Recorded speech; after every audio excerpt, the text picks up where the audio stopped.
नमस्कार, news state देख रहे हैं आप। मैं हूं आपके साथ शुभम त्रिपाठी। बुलेटिन की शुरुआत बड़ी खबर के साथ और इस वक्त की बड़ी खबर आपको बता रहे, आजम और शिवपाल से जैन की करीबी पर बोले हैं अखिलेश। कहा, जैन को आजम के घर मैंने नहीं भेजा, शिवपाल को बताया बीजेपी का साथी। इस वक्त की बड़ी खबर, कहा जो बीजेपी के साथ वो हमारे साथ नहीं है। तो बड़ी खबर आपको बता रहे, बड़ी खबर इस वक्त सामने आ रही है। आजम और शिवपाल से जैन की करीबी पर बोले अखिलेश यादव। उन्होंने कहा कि जैन चौधरी को आजम के घर मैंने नहीं भेजा है, तो शिवपाल को बीजेपी का साथी भी अखिलेश यादव ने बताया है। समाजवादी पार्टी के गठबंधन में अब दरार दिखनी शुरू हो गई है। शिवपाल यादव के बीजेपी में जाने के सवाल पर समाजवादी पार्टी के अध्यक्ष अखिलेश यादव ने साफ कह दिया कि जो बीजेपी से मिलेगा वो समाजवादी पार्टी में नहीं रहेगा। जैन चौधरी के आजम खान के परिवार से मिलने के सवाल पर अखिलेश यादव पत्रकारों पर भड़क गए। उन्होंने कहा कि इस सवाल का जवाब आप जैन चौधरी से पूछे। उन्होंने कहा कि जैन चौधरी आजम खान के परिवार से मिले थे, ये अच्छी बात है, लेकिन मैंने उन्हें नहीं भेजा है। देखिए, जो बीजेपी से मिलेगा वो समाजवादी में नहीं रहेगा। आज आजम खान आपके परिवार से मिले हैं ये जैन जी से पूछिए, मुझे नहीं पता। ये अच्छी बात है, ये अच्छी बात है मिलना, लेकिन ये अच्छी बात है मिलना परिवार से, लेकिन बड़ा सवाल ये है। क्या संदेश नहीं, मैंने नहीं भेजा। क्या बातें करते हो तुम? पत्रकार हो क्या हो?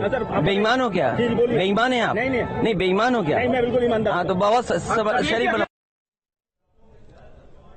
रामपुर में आरएलडी अध्यक्ष जैन चौधरी आजम खान के परिवार से मिले और उनकी नाराजगी दूर करने की कोशिश की। इस दौरान उन्होंने बताया कि उनकी नाराजगी सिस्टम से है। हालांकि इस मुलाकात से सियासी पारा चढ़ गया है।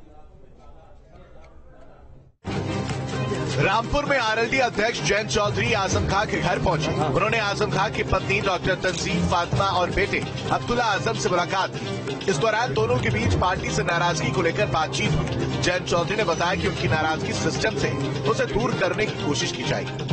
ये तो लोकतंत्र में होता है, अलग अलग राय होती है, एक दल में भी अलग अलग राय हो सकती है और आंतरिक लोकतंत्र का यही प्रमाण होता है कि एक आजादी मिलनी चाहिए कार्यकर्ताओं को। जब कोई हार हुई है उसके बाद उसकी समीक्षाएं भी हो रही हैं, हम लोग भी समझने की कोशिश कर रहे हैं कहाँ क्या कमियां हुई, कैसे उनको हम दूर करें। इसके बाद जैन चौधरी रामपुर के बिलासपुर में लखीमपुर खीरी कांड के गवाह हरदीप सिंह से मिले और उनका दुख दर्द बांटा। मुख्य तौर पे तो रामपुर में जो हरदीप गवाह थे लखीमपुर के उस हत्या के विषय पे, जिनके साथ बदसलूकी हुई, मारपीट हुई, मैं उनसे उनके परिजनों से मिलने आया हूँ। जैन चौधरी ने यूपी सरकार पर जमकर निशाना साधा। उन्होंने कहा कि सरकार की जिम्मेदारी थी कि गवाहों को सुरक्षा दे। हरदीप के साथ जो वारदात हुई है वो बताती है कि बहुत बड़ी बड़ी ताकतों से लड़ाई है। कुछ भी हो, लेकिन जैन चौधरी की इस मुलाकात ने सियासी पारा बढ़ा दिया है। Team news state. तो अखिलेश यादव से जब सवाल किया गया कि जैन चौधरी आजम खान के घर पे गए, उनसे मिलने गए, तो अखिलेश यादव ने साफ तौर पर कह दिया कि वो उनसे पूछकर नहीं गए हैं। और अब पत्रकारों पर इस दौरान भड़कते हुए भी नजर आए हैं अखिलेश यादव। और जैन चौधरी चूंकि अब्दुल्ला आजम से मिले थे, आजम खान के जो बेटे हैं, हालांकि उसके बाद अखिलेश यादव के सुर थोड़े से बदलते हुए नजर आए। राहुल सिंह हमारे सहयोगी इस वक्त जुड़ रहे हैं आगरा से, हम उनसे बात करेंगे। राहुल, आपके पास आएंगे। अखिलेश यादव पत्रकारों पर भड़कते हुए नजर आए, क्या कुछ उस दौरान की जो उनसे सवाल किया गया था, जिस दौरान वो पहुंचे हुए थे, तो क्या कुछ उन्होंने कहा था? जी बिल्कुल, बता दें कि आज समाजवादी पार्टी के मुख्य और राष्ट्रीय अध्यक्ष अखिलेश यादव आगरा आए थे। तो संतप्त परिवार को सांत्वना देने के लिए ये हादसा हुआ था, जहां पर राजू नाम की हादसे के दौरान मृत्यु हो गई थी। तो संतप्त परिवार को सांत्वना देने के लिए अखिलेश यादव वहां तक पहुंचे थे। जाहिर पत्रकार सवाल पूछने के लिए पहुंचे थे और सवालों की क्रम में जब एक सवाल अखिलेश यादव के सामने आया कि जैन चौधरी आजम खान के परिवार से मिलने गए थे, तो उस पर जो प्रतिक्रिया आई है वो निश्चित तौर पर सोचने पर मजबूर करती है कि आखिर अखिलेश यादव का इस सीधे सवाल पर सीधे जवाब आ सकता था या टाला जा सकता था। उस सवाल को आमतौर पर जो मजबूर राजनेता होते हैं वो सवाल जब समझ से परे होता है तो उसको टाल देते हैं, लेकिन उनकी जो प्रतिक्रिया आई है वो निश्चित तौर पर सोचने पर मजबूर करती है कि आखिर समाजवादी पार्टी के मुखिया राष्ट्रीय अध्यक्ष किस तरह की राजनीति को जो है आगे ले जा रहे हैं। जी बिल्कुल, बहुत धन्यवाद आपका हमारे साथ जुड़ने के लिए, तमाम जानकारी के लिए बहुत शुक्रिया। तो अखिलेश यादव इस दौरान भड़कते हुए नजर आए और उन्होंने कहा कि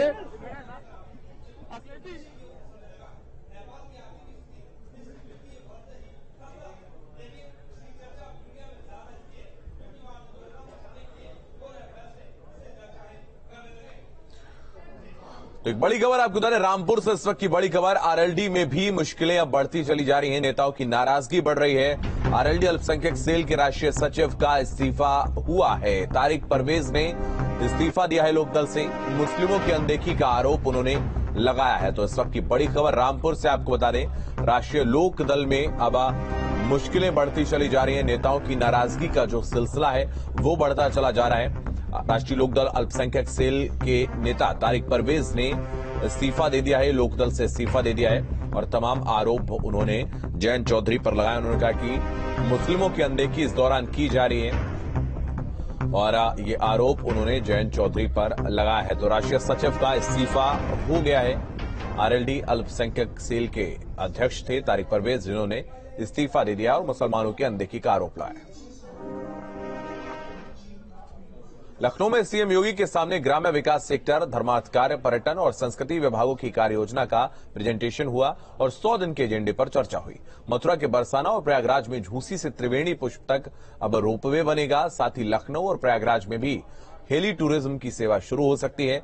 सीएम योगी बीडीओ, तहसीलदार और एसडीएम को उन्होंने निर्देश दिए हैं कि वो अपने स्थल पर ही निवास करें।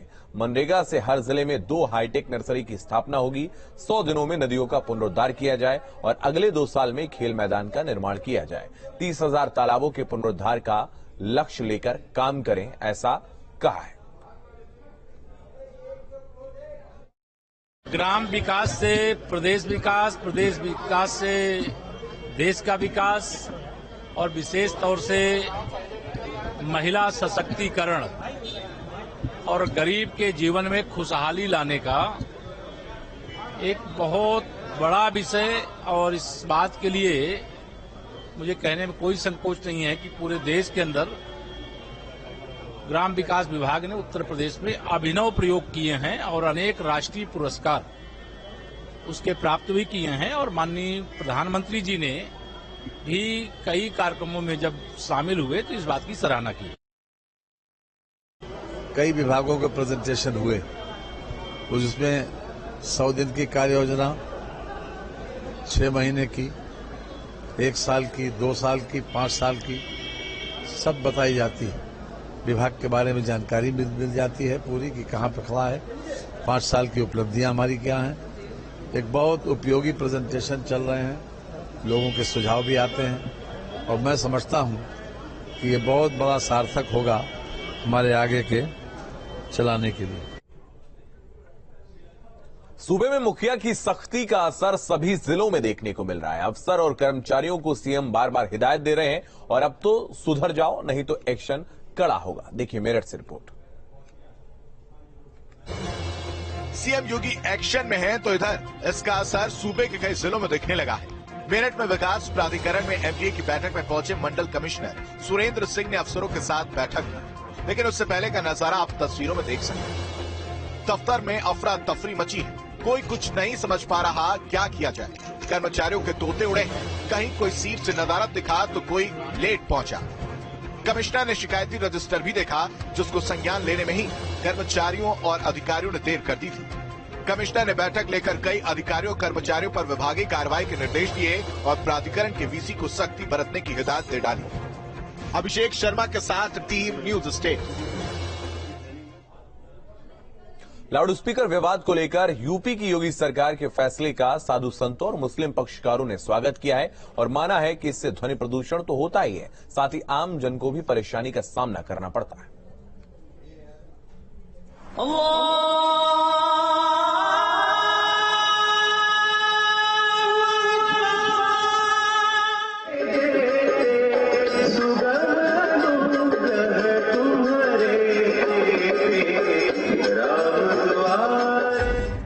देश में धार्मिक स्थलों को लेकर चल रहे लाउड स्पीकर विवाद पर यूपी की योगी सरकार ने बड़ा फैसला लिया है। सीएम ने कहा है कि किसी भी धार्मिक स्थल के परिसर से लाउड स्पीकर की आवाज बाहर न जाए। सीएम के इस फैसले का अयोध्या में संत और मुस्लिम पक्षकारों ने स्वागत किया है। अयोध्या हनुमानगढ़ी के पुजारी राजू दास ने कहा कि दिन भर में 5 बार नमाज की तेज आवाज से लोग परेशान होते थे। योगी आदित्यनाथ जी को बहुत बहुत साधुवाद धन्यवाद है, क्योंकि हम लोग पहले से ही कह रहे थे कि लोगों को देखिए आपत्ति होती है। आप 5 बार दिन भर में सुनाते हो और भी बहुत तेज करके बहुत लोगों ने आपत्ति किया, इस चीज को आप नहीं मानते हो। हम लोग यहाँ देखिए मंदिरों में लाउड स्पीकर उतरे हुए हैं, कम आवाज है, परिसर में ही सुनाई देता है भी तो मुख्यमंत्री जी को साधुवाद है, धन्यवाद है। हम लोग कह रहे थे, नहीं मान रहे थे, अब प्रशासन के लोग कह रहे मानना चाहिए। सरकार के फैसले के बाद मंदिरों से लाउड स्पीकर उतार दिए गए या उनकी आवाज कम कर दी गई। सरकार के फैसले को मुस्लिम समाज के लोगों को मानना चाहिए। देखिए, सवाल लाउड स्पीकर का है और हमारे उत्तर प्रदेश में माननीय मुख्यमंत्री योगी जी ने जो है कहा है कि जो है कहीं भी कोई भी धार्मिक स्थल हो तो आवाज इतनी ही होनी चाहिए कि वो परिसर में ही सुनाई पड़े। अच्छी बात है, हम उसको अच्छा मानते हैं। हम ये चाहते हैं कि लाउड स्पीकर की आवाज इससे पहले निर्धारित की गई थी। इसका मामला हाई कोर्ट में भी गया, सुप्रीम कोर्ट में भी गया, क्योंकि चाहे वो लाउड स्पीकर हो चाहे वो डीजे हो, जब ये बजते हैं तो बहुत से लोगों को तकलीफ होती है।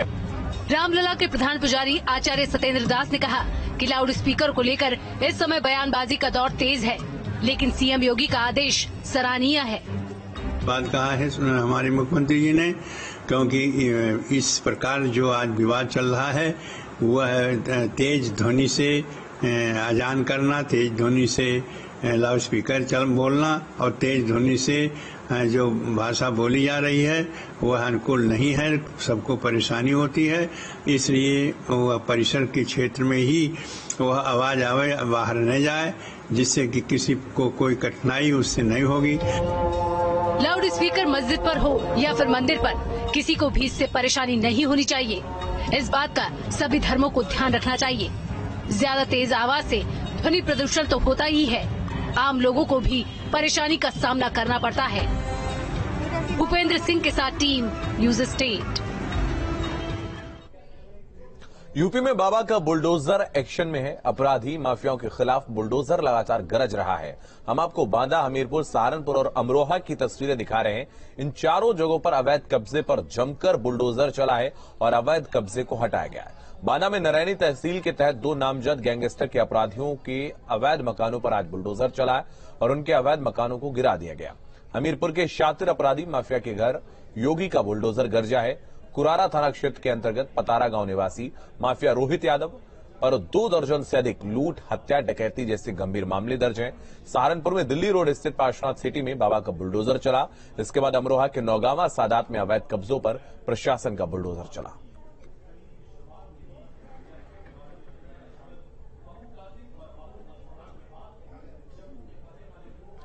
ईडी ने माफिया मुख्तार अंसारी और इसके रिश्तेदारों पर शिकंजा कस दिया है। मुख्तार की पत्नी और बेटे की 10 करोड़ की प्रॉपर्टी की निशानदेही की गई है, जिसे कुर्क करने की प्रक्रिया शुरू कर दी गई है और इससे पहले माफिया मुख्तार अंसारी और इसके गुर्गे शकील हैदर पर मनी लॉन्ड्रिंग का केस दर्ज किया गया था। केंद्रीय जांच एजेंसी के सेक्शन से माफिया और उसके गुर्गों में खलबली मच गई है। लखनऊ के डालीबाग में आलीशान फ्लैट है, जबकि मऊ और गाजीपुर में मकान, भूखंड समेत कई अचल संपत्ति है, जिसका मूल्य करोड़ों रुपए आंका गया है। विकास कंस्ट्रक्शंस के नाम से भी कई संपत्ति अर्जित की गई हैं। फ्लैट और दूसरी प्रॉपर्टी मुख्तार की बीवी और बेटों के नाम पर है। उनके आय के स्रोत की जांच कर ली गई, जिसमें पाया गया कि संपत्ति को नियम विरुद्ध तरीके से जुटाया गया है और अब इन्हें मनी लॉन्ड्रिंग के केस में अटैचमेंट की कार्रवाई की जाएगी।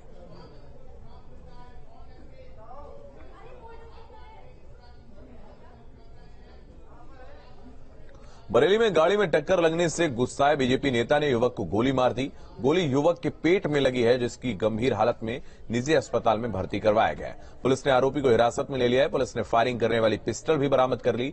पकड़े गए बीजेपी नेता महानगर कमेटी में उपाध्यक्ष पद पर तैनात है। पुलिस ने आरोपी के खिलाफ एफआईआर दर्ज कर कार्रवाई की है।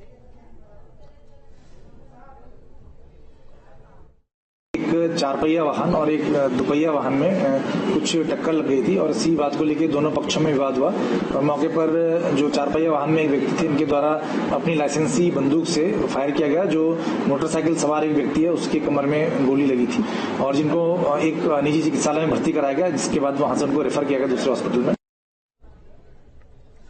जालौन में महंत अनशन पर बैठ गए हैं। उनका आरोप है कि उन्हें फर्जी मुकदमे में फंसाया गया है। बीच चौराहे पर बैनर लगाकर भगवा रंग के कपड़े पहने महंत धरने पर बैठ गए हैं। जालौन का ये चौराहा और बीच चौराहे पर अनशन पर बैठे महंत लोगों में चर्चा का विषय बन गए हैं। 42 डिग्री से अधिक का तापमान और इस भीषण गर्मी में महंत आमरण अनशन पर हैं। महंत का आरोप है कि उनके खिलाफ फर्जी मुकदमा दर्ज कराया गया है।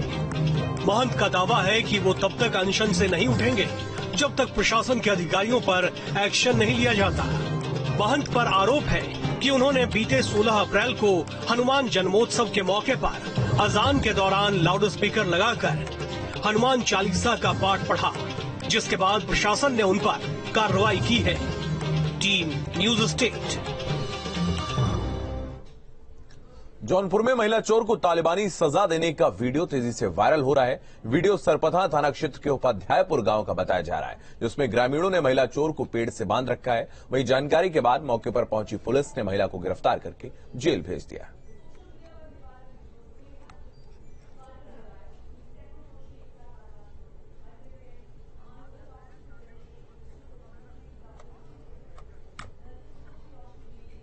अब बात करेंगे जानलेवा स्कूल बस की।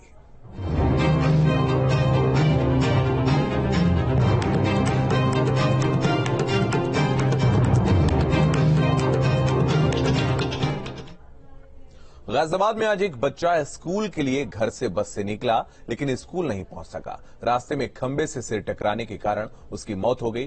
परिवार वाले स्कूल पर लापरवाही का आरोप लगा रहे हैं, जबकि स्कूल प्रशासन चुप्पी साधे हुए। वहीं अब स्कूल मैनेजमेंट सहित प्रिंसिपल, ड्राइवर पर हत्या का मुकदमा दर्ज हो गया है। ये रिपोर्ट देखिए।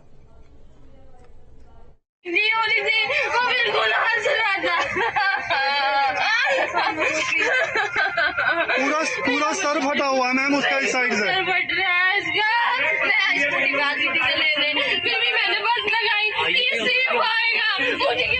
ये दर्द है उस माँ का जिसने अपने 12 साल के बेटे को सुबह हंसता खेलता स्कूल भेजा था।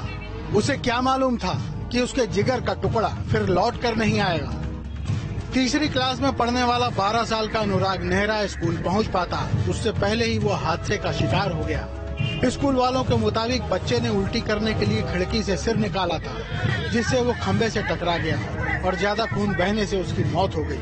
सर हमारा बच्चा सुबह ठीक ठाक आया, गाड़ी में बैठ कर आ रहा था। गाड़ी में बैठ कर आने के बाद में यहाँ पे बता रहे कि उसने सिर बाहर निकाला पोल से।